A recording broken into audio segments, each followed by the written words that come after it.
blessed peace and quiet. Finally.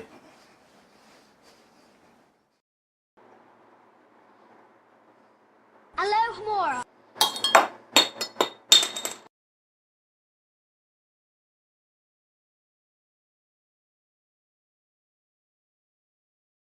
Greetings, Internet denizens. I'm Sapphire. I'm Paul, I'm Josh. and we are your guest of Geeks. Today we're talking about superhero movies, but just the one-shots. Superhero movies that there were really no sequels, that in some cases, yeah, they deserve a sequel. Some cases, thank God there wasn't a sequel. Yes. Yeah, but the first one we're going to talk about is one of my favorites, Spawn, Todd McFarlane. Everybody remembers Todd McFarlane helping create Venom, doing Spider-Man, and then basically nobody was happy with the deal the artists got. So him and a bunch of others went off and they created Image Comics, and that's when Spawn hit the streets. And it was a more darker, grittier than what was done at Marvel. It was a lot more violent and a bit more sexual and whatnot. And Spawn was just really amazing and totally revamped comic book industry at the time, because it was a character that was unlike any other in the mainstream. I mean, that giant flowing cape of his that seemed to go on for like 1,000 miles kind of thing, and the suit that would just, he got it in hell, so it worked to his will. It was an organic type of suit. And going around and punishing the nastiest of bad guys. One of the most famous scenes is that a child killer by the name of Billy Kincaid drives around in an ice cream truck. He kidnaps kids, and at one point, as he's singing along to himself, you see him putting fingers on a wall that he's cut off from here. And some people were just like, wow, because in Marvel and DC, the mainstream comics, you wouldn't get away with that. Yeah. And with a hype like that, naturally Hollywood went, ooh, hello, and decided to get the rights to it and make the movie. And again, the movie was CGI had really hit a new amazing point, because the whole almost 8-bit or 16-bit, we'd surpassed that. And so when you saw the graphics on there, it really stuck out. And it was when you first saw that cloak really unfurling, it was like, that looks like an actual cloak. Mm-hmm. Not just, okay, we filmed it in another part and then kind of photoshopped it on kind of thing. And so for a superhero movie, it was good, but like every other adaptation, not exactly the greatest. So because of executives making changes in the books compared to the comic book and the movie, a lot of people were upset by it. So it made some good numbers. It was a great breakthrough. It was great to see the character on screen, but it never got a sequel. But the cool thing is, though, what can really honestly be said is that when Todd McFarlane created Spawn, he put his John Hancock on the industry. Well, the first one I gotta talk about with one-shots, actually, speaking of Hancock, 2008, Will Smith, there was actually no source material, so studio execs, suck it, you didn't get to screw it up. The thing I always liked about it the most is it's this redemption story. Okay, let's get this out of the way first. Hancock was an asshole. He is an asshole. He doesn't like hearing that. But some people can't handle the truth. Yeah. First scene of the movie, you see him blasting through LA, going after this white Cadillac Escalade that's running from the cops. And he basically destroys a very large portion of a downtown office tower trying to stop these guys. He just looks up at this SUV perched up on the radio tower on top. He's just looking at shit. Dug up a freeway, probably some people in hospital. And of course, to get over all this, as he always does, he goes out and gets completely sloshed. A man after our own hearts. Yeah. So anyway, movie goes on. Jason Bateman's character winds up getting stopped right in the middle of a railway crossing. Can't go forward because there's cars in front. Can't go back because people have pulled up. Traffic in both ways, completely snarled up, and there's a freight train coming. So Hancock sees this, comes swooping in, just grabs the car, whoa, tosses it, lands upside down on the car behind him. Everyone in the traffic jam, once, Hancock shoulders the train, stops it cold, everyone is just saying, "Get out of here, you're nothing but trouble, you cause damage everywhere you go, you're a real asshole." Bateman's character crawls out of his car and says, "No, no, no, no, no. Okay, yes, obviously you should have been a little more careful, but you saved my life, so thank you. Thank you so much." The whole crowd's just looking like, what? Someone that doesn't hate Hancock? This is unusual. I mean, even Hancock looks surprised by this. So he starts working with Bateman's character. I can't remember the name. Say, you've probably already done it by now, maybe. Probably. Guy is really good at public relations, maintaining a company's public image, decides he's going to take on Hancock as a pet project. First thing they do, Hancock goes to jail. Just as penance for everything he's done so far. Are superheroes allowed to go to jail? Yeah. Oh, okay. So with Hancock behind bars now, the crime rate in LA gone through the roof. Everyone gets together and says, "Hancock, let's get you out. Let's get you back to work. Try not to cause as much damage." So I can't believe you skipped over the head up the ass.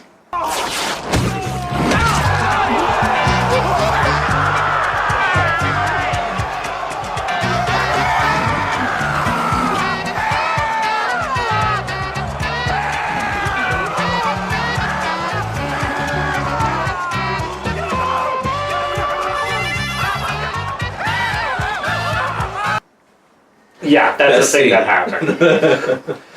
Must have been an engineer.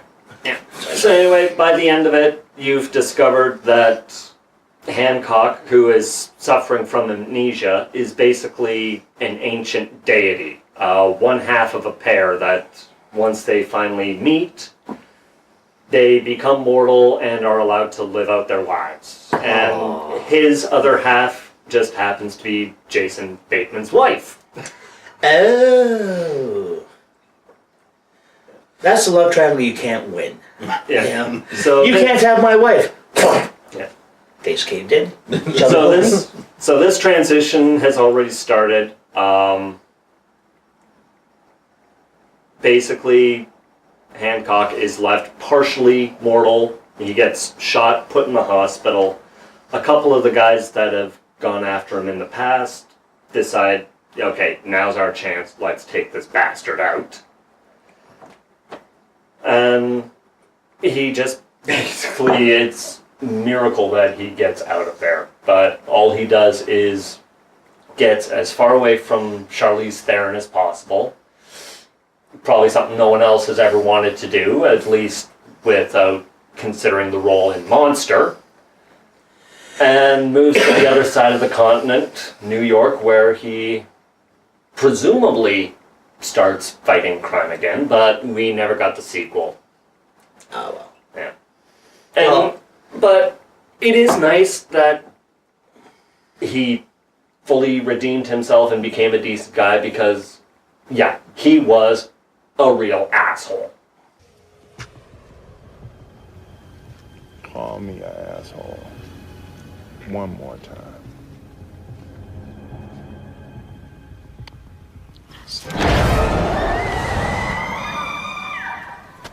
Speaking of asshole superheroes, Captain Amazing in Mystery Men. Oh, right. Yeah. Greg Kinnear. Yeah. Funny how the good guy's the bad guy, really, in a way. He has this great personality on camera and everything. He's sponsored, and first thing he does is hearing that Pepsi decides to stop sponsoring him. It's like, oh, gets in the vehicle. What the hell is this? Rips off the sponsor badge. Thankfully, throughout the movie, spoiler alert, yes, he does die eventually. But before this, it gives the B team, the Mystery Men, the ability to shine doesn't work Their because opportunity.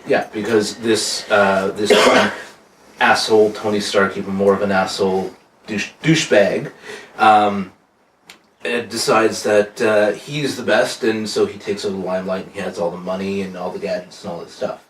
And the B team only has shovels and forks and spoons. Spoons? And in one case, nudity, if I remember right. Yes. Yes, but unfortunately, a skinny young black guy whose powers were that he could turn invisible as long as nobody was looking. Which I think we can all say, I've got that superpower. Yeah. Well, my superpower is the spleen. I'm really. Yes. Yes. Speaking of which, fine. Oh.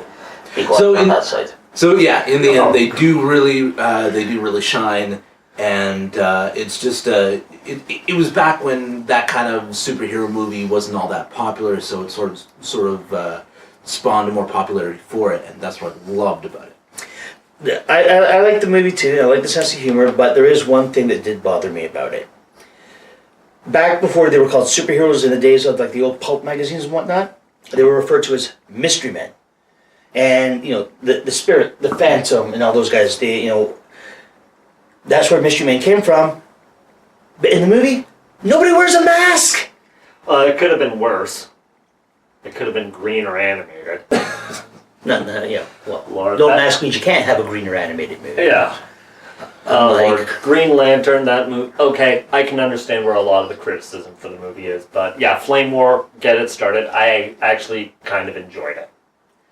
I mean, yeah, they had a lot of source material that they could have made use of from 1940 when the comics first started, with Alan Scott, the railroad engineer. Yeah. But the Hal Jordan plotline I did kind of enjoy, kind of. That's the one most people know, yes. Yeah. It's the most popular with like TV shows and stuff. Yeah. Fighter pilot, bit of an asshole. What is it with me and asshole superheroes? It's just your character. Yeah, true. As the old expression says, play to your strength. Yep. Anyway, he finds this crashed alien ship, member of the Green Lantern Corps inside, dying. Pretty sure that was after a battle with Parallax, the main antagonist. Yeah. And, the alien says, take this stuff, say the pledge, and whatever. Yeah, it's been a little while since I've seen it, and I did kind of block a lot of it out of my mind. Egypt. Well, understandable, but he gave him the barest minimum info, so Hal's like, Wednesday, Tuesday, Thursday. Yep.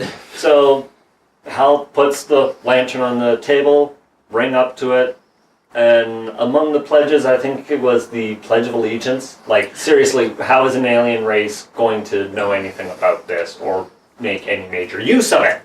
You never know. Humans, so human-centric. At least they didn't decide to go with what they tried in the 1980s. A little trivia for you, back in the 80s, they were trying to do a Green Lantern movie. And the studio execs said, yeah, this is a really good movie. I think it would really do good. But can we do it without the ring? Egypt. That was pretty much the reaction the writers and everyone else gave. So, unfortunately now Carry the one. Yeah. So unfortunately now we're stuck with 2011 and Ryan Reynolds. Yes. I mean, the movie kind of made him look like a bit of a loser. So. Yeah. And so, speaking of losers, that's another superhero one. I mean, they're not really superheroes, but The Losers is about a CIA team that their handler Max betrays them because he's using the CIA black ops, as it were, to make himself rich. And so he figures he's done with this one group and has them killed. Or so he thinks. They find out what happened, and they turn around and now they want to get the revenge and find him and, prove that they're not assholes, they're not the bad guys, and there's that term, assholes again. That they're not the bad guys, and so they're trying to hunt down Max. And you got a great cast. You got Jason Patric as Max. You've got Henry Dean Morgan. You've got Idris Elba, Chris Evans, Zoe Saldana. So, I mean, like a great cast, great bunch of people. And again, it would all boil down to the executives. They wanted to make this amount of money, the movie made this amount of money, so the exec said, we liked it. People saw it. Not enough money.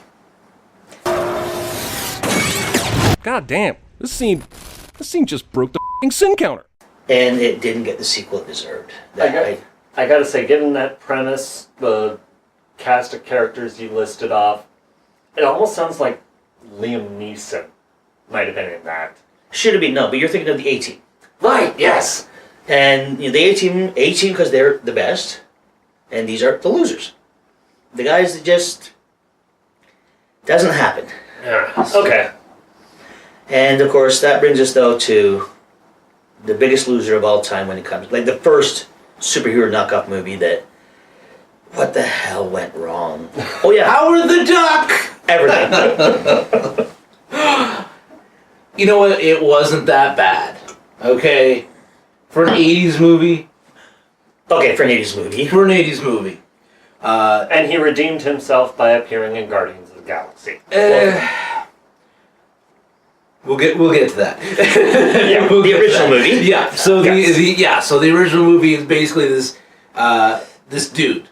duck dude, just regular guy sitting around, and some accident on his planet. An experiment on Earth opened up a gateway that sucked him from his planet right to ours. Earth. Yes. Yeah. It sucked him. So wait, as we're well. abducting the aliens now? We accidentally did. Okay. Yeah. I don't know. Maybe it was like for like some dinner or something. I don't know. But the same accent also pulled in this monster from another universe as well. So he comes in and just basic stereotype of bad guy. He's trying to bring his race into our universe and basically take it over. And who can save the day? Howard the Duck. That's it. No more Mr. Nice Duck. Do you like to see what I see? A talking duck? Yeah, that's it. I've been doing too much toot. Little guy. Yeah. You know, for an 80s movie, the costume was not too bad. The effects were not that bad. They were about average. And it was a fun ride. I do like it. And with today's technology, they could definitely make it a lot better. And there's a lot of story from the comic books and all the crossovers within Marvel that have happened that would have made for better movies. One that would definitely be a good one is how Howard the Duck was stolen back by its creator. Yeah, the plot ranges. Yeah. But we will get to that probably another episode. Maybe? Yeah, that's a whole clusterfuck on its own. Yeah. Well, I mean, I remember seeing Howard the Duck in theaters, and I was like a little kid at the time. And the funny thing is, that movie has some really rather adult stuff. I mean, first of all, he comes home, he sits down in his chair, reading Play Duck. Yeah. As he's being sucked into our planet through the wormhole and all that stuff, as he's getting there, there's a female duck in the bathtub. Bird boobs. Oh, God. And when he's in bed with Beverly, played by Leah Thompson, she's looking through his wallet. He's passed out at one point, and she finds a condom.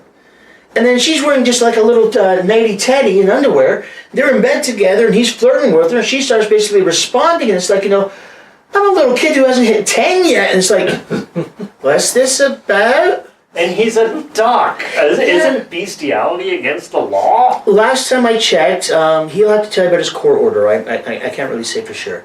Hey, that happened at least 6 months ago, okay? Just get Fair over it. Fair enough. Okay, that's true. So, all right. So, but there you go, folks. There's our favorite superhero and sort of superhero, at least comic book based one-shots. Have you thought of any that we missed? Let us know in the comments. You can let us know on Facebook, on Twitter, here on YouTube. Until then, I'm Paul. I'm Josh. And I'm Sapphire. Hey, that was pretty good. Yeah. What are you still doing here? Yeah. Go. Shoot. Go to bed. Get coffee. Oh, sort of caught me at a bad time. But make sure you also follow us on Facebook and Twitter. There's some pretty good stuff there. Excuse me.